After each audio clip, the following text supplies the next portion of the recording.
Hello guys, welcome to 5th generation Hobby Shop and welcome to another unboxing and testing. Shoutout po natin si Sir Neil ng Albay. Sir, welcome to 5th generation Hobby Shop. This is the KG Works model KP09 airgun pistol.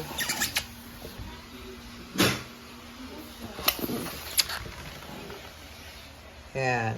KP09 CO2-45 KG Works KP09 CC75 airgun 4.5mm CO2 blowback. This is airgun pistol chambered in 4.5mm steel ball or bolitas po. Ayan, meron tayong magnet dito.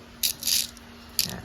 Bolitas po ang bala, 4.5mm CO2 powered. Ang gamit po natin is the Pop Dino CO2 cartridge. Pwede po kayong gumamit ng kahit anong brand as long as 12G po. Ito lang po ang tingnan nyo.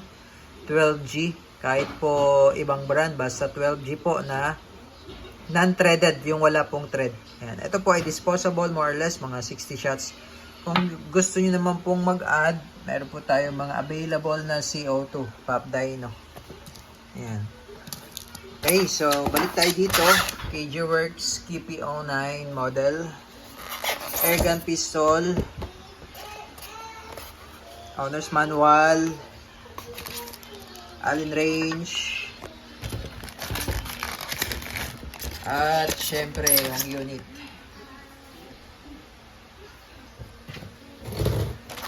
Okay, so ito po yung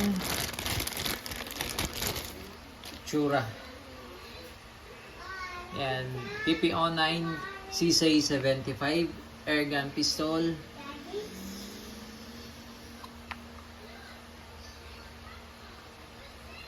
Naka-fix na po yung sight niya, rear and then yung front naka-fix na rin.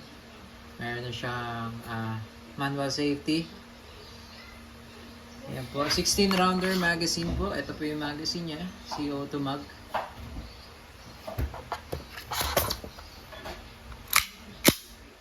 Yeah, meron siyang manual safety.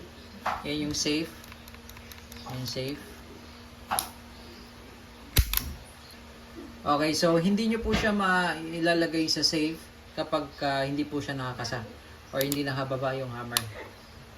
So dapat ilagay mo muna, ibaba nyo muna yung hammer bago nyo siya i-safe. Tapos pag wala ng bala, nag-open slide din siya. Open slide. Pwede mo siyang hatakin. Pwede ring babato. So ito yung magazine. Load tayo ng BB's steel ball. Sagad mo lang yung spring sa dulo.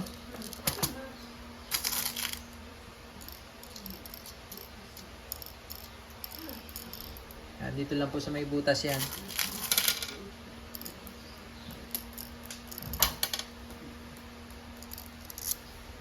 Yan. Tapos pag load naman po ng CO2, baba nyo lang itong lock.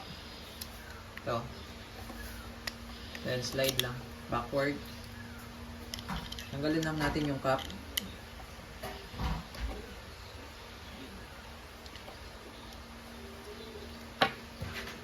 Then meron siya free na silicone oil. So every time na maglo-load kayo ng CO2, patakan nyo lang po itong part na to. Ito po.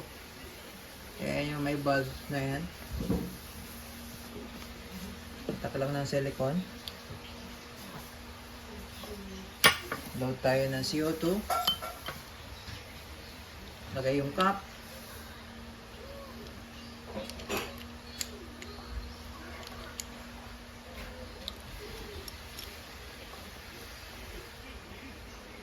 Then kailangan po medyo mabilis lang po tayo ditong magpihit. Kasi pag medyo mabagal po ay sisingaw po yan pagka nabutas na po. Ayan. Tapos tamang higpit lang po, no? Tamang higpit. Balik lang natin yung base pad.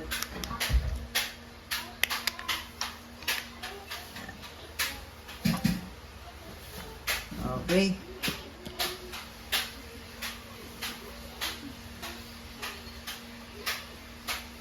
Testing po. KP09.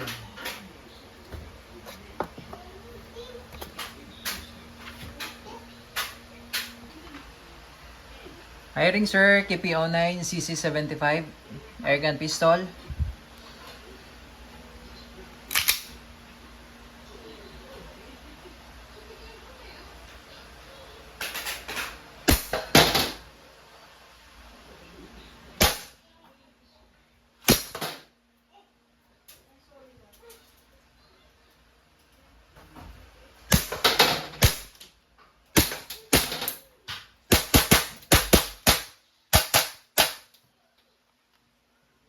Okay, open slide, sir. Release the mag muna. Minsan, sir, hindi siya mag-open slide kapag nasa-sense po na malamig po yung magazine. Pag continuous po ang gamit, lumalamig po ito. So, minsan hindi po siya nag-open slide. That's normal po, ano? Atak nyo lang tong slide, then release, hammer down. All goods na po, sir. Keep you on 9. Airgun pistol.